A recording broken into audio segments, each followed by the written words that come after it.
Guys, today is the day. We can already see Bitcoin, Ethereum and crypto start to pump a little bit, but I need to talk you through what is actually going to happen today. We're seeing some crazy things happen. We're going to see a lot of volatility, so make sure to stick around, guys, from the beginning until the end of this video. I will go through everything you need to know.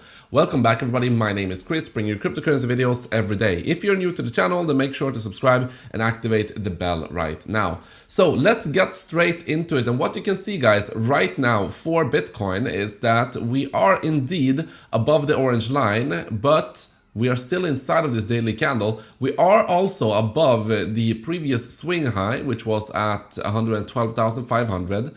So we're slightly above it right now, but the question is, where are we going to close today's candle? Are we going to close above this point, or are we going to see a pullback and once again get rejected and close below the orange line here at $112,000? This is actually very important, because if we manage to close above this previous swing high here, then the trend of us having lower highs and lower lows has officially been broken.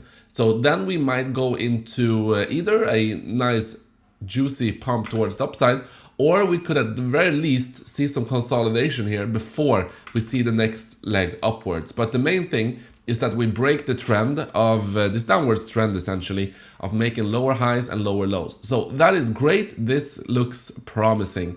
So I will keep you updated on this, and also the reason why we're pumping. I will talk more about that later on.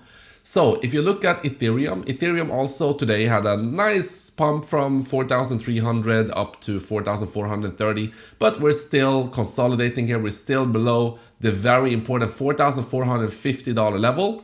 So let us keep our eyes on this as well. Altcoins have been hit and miss recently. Solana has been doing good, but XRP is having a bounce off of my orange line. You can see that Cardano having a bounce off of this point as well.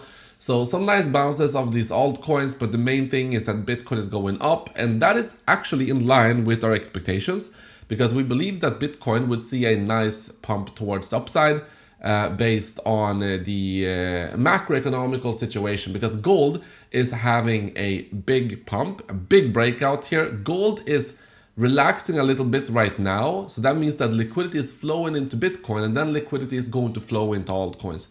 So this is how things usually turns out. And if you look at traditional markets, also we are creating we're trading inside of this pattern here, inside of this wedge. Now these ones typically see a drop, but we can also have a pump towards the upside. I would say 60% of the times we do see a breakdown from these ones, 40% of the times we see a breakout towards the upside.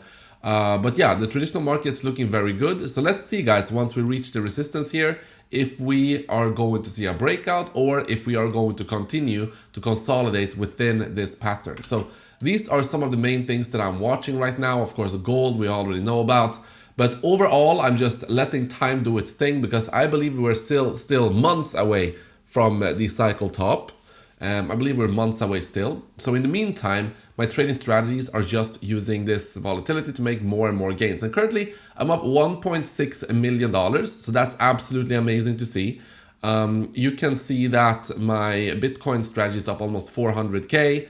Ethereum is up 317. So everything is going completely according to plan. Guys, if you want to use my trading strategies yourself, where you don't have to time the top, you don't have to time the bottom, not financial advice, but this is my favorite way to trade, because it takes the human emotion out of this, and this is my custom built strategy.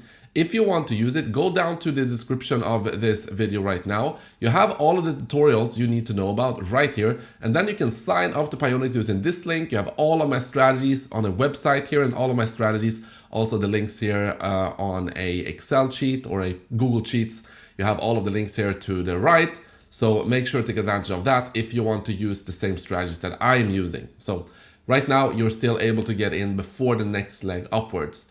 Okay, so a few important things that has been happening. Treasury buybacks are accelerating. So what does this mean? There's not enough demand for US Treasury. So this means that the US Treasury is actually buying back their own bonds. Why would they do this? Because this allows them to refinance the old debt at a lower interest. Okay, so this is very important to keep track of, that they're actually boosting liquidity here. They're injecting more money into the market by doing this. Also, if you look at US treasury companies, the Nasdaq is gonna look at them a little bit more. You cannot just see a random altcoins create treasury companies to pump the altcoins and pump the stock and then see a massive drop. This is not going to affect like MicroStrategy and these other big ones, but it is going to probably affect the smaller ones. So let us keep our eyes on that. But yeah, Nasdaq, like I said, they are intensifying the scrutiny of companies holding significant amounts of cryptocurrency, which are attempting to boost their stock price by raising funds to buy and hoard crypto assets. Now, for strategy, they are about to potentially be added to the S&P 500, which is going to be huge. Why? Because you know all of the index funds that are just passively buying the stocks inside of the S&P 500.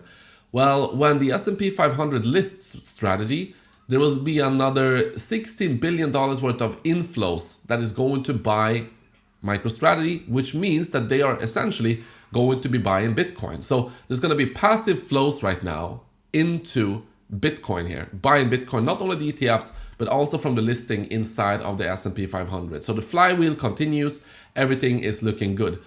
Now remember, today you're gonna have jobs data being released. Very, very important. This is extremely important and it's gonna have a lot of volatility once it is released later today. So be prepared for that volatility.